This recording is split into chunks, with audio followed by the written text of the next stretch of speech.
Hi friends, வணக்கம். நான் இன்றைக்கு ஒரு கத்தரிக்காய் பால் கறி வைப்போம்னு சொல்லி எடுத்திருக்கிறேன். அதுக்கு தேவையான பொருட்கள் என்று பார்த்தா, நான் கத்தரிக்காய் 1/2 கிலோ வாங்கி சுத்தப்படுத்தி கட் பண்ணி வச்சுருக்கிறேன். மற்றது பச்சை மிளகாய் ஒரு 5 பச்சை மிளகாய் கட் பண்ணி எடுத்திருக்கிறேன். வெங்காயம் உண்டு மீடியம் சைஸில், அது நான் கட் பண்ணி எடுத்திருக்கிறேன். மற்றது வெள்ளைப்பூடு எடுத்திருக்கிறேன். மற்றது கறிவேப்பிலை, தேங்காய் பால், மாசி, மஞ்சள் தூள், மற்றது நாங்கள் வளமையாக பாவிக்கிற தேங்காய் எண்ணெயில் தான் இன்றைக்கி நான் வதக்கி இந்த பால் கறி ஆக்கலாம்ட்டு நாங்கள் சமையலுக்குள்ளே போகலாம். இப்போ நான் ஒரு சட்டி ஒன்று சமைக்கிறதுக்கு எடுத்திருக்கிறேன். சட்டி வேகினதும் நாங்கள் ஒயில விடலாம்.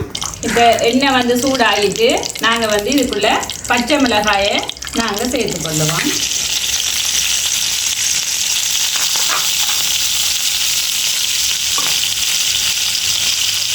அதோட கூட நாங்கள் கட் பண்ணி வச்சுருந்த வெங்காயத்தையும் இதோட சேர்த்து கொள்ளுவோம். சேர்த்து நன்றாக இந்த எண்ணெயில் பொரிஞ்சு வரும் வரையும் நாங்கள் கொஞ்சம் வதக்கி எடுத்துக்கொள்ளுவோம். வெங்காயமும் பச்சை மிளகாயும் வதங்கி கொண்டிருக்குது. இப்போ இதில் கூடுதலாக நாங்கள் பெரிய வெங்காயம் சேர்த்தபடியாக கொஞ்சம் வதங்குறது குறைவாக இருக்கிற காரணத்தினால அதுக்குள்ளே உப்புத்தூள் விட்டு நாங்கள் வதக்கி எடுக்கிறோம். அப்போ உப்புத்தூள் நீங்கள் விட்டீங்கன்னு சொன்னால் வதங்கக்குள்ளே நன்றாக வடிவாக வதங்கி வரும். அதோட கூட நாங்கள் கறிவேப்பிலையையும் இதோட சேர்த்து சின்ன சீரகம் சிறிதளவு சேர்த்து அதோட நாங்கள் வதக்கி எடுப்போம்.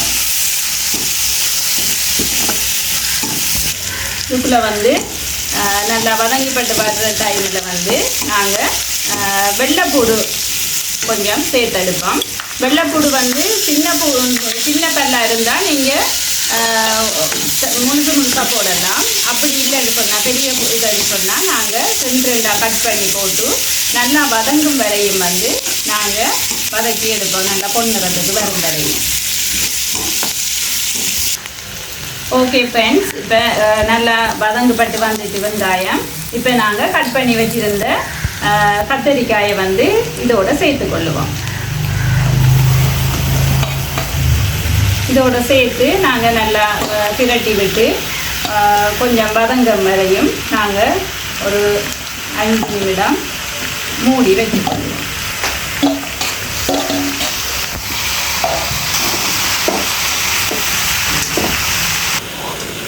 ஓகே ஃப்ரெண்ட்ஸ், இப்போ கத்தரிக்காய் அந்த வெங்காயம் எல்லாம் நன்றாக வதங்கப்பட்டு வந்துட்டு இப்போ நாங்கள் என்ன செய்யணும் சொன்னால் இதுக்குள்ளே இடித்து வச்சு இந்த மாசியை இதோட சேர்த்து கொஞ்சம் வடிவாக பிரட்டி ஒரு 5 நிமிஷம் அதெல்லாம் சேர்க்கிறதுக்காக நாங்கள் மூடி விடுவோம்.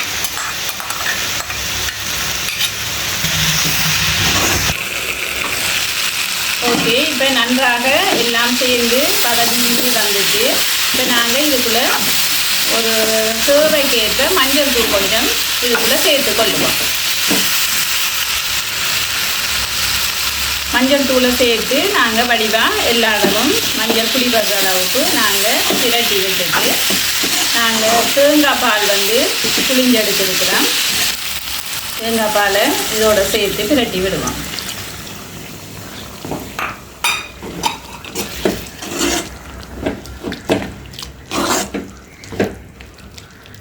வடிவாக நாங்கள் கொதிக்கும் வரையும் இதை ஒரு 5 நிமிஷம் மூடி வச்சுக்கொள்ளும்.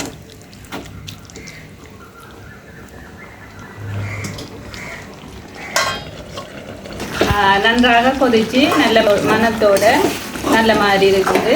நாங்கள் இப்போ இதுக்குள்ளே கொஞ்சமாக பழப்புளி விட்டு இதோட சேர்த்து கொள்ளுவோம். கொஞ்சமாக பழப்புளி கொஞ்சம் விட்டு கறி இப்போ ரெடி ஆகிட்டது. நாங்கள் ஒரு டிஷ்ஷுக்கு இந்த கறியை மாற்றி எடுத்துக்கொள்ளுவோம். நல்ல டேஸ்ட்டாகவும் நல்ல மணமாகவும் இருக்குது. கத்தரிக்காய் கறி ரெடி ஆகிட்டு நீங்களும் இந்த முறையில் ஒரு தடவை சமைத்து பாருங்கள். நல்ல டேஸ்ட்டாக இருக்கும். இந்த வீடியோ பிடிச்சிருந்தா லைக் பண்ணுங்கள், ஷேர் பண்ணுங்கள், மறக்காமல் சப்ஸ்கிரைப் பண்ணுங்கள். அப்போ தான் நாங்கள் போடுற ஒவ்வொரு வீடியோவும் உங்களுக்கு நோட்டிஃபிகேஷனில் வரும்.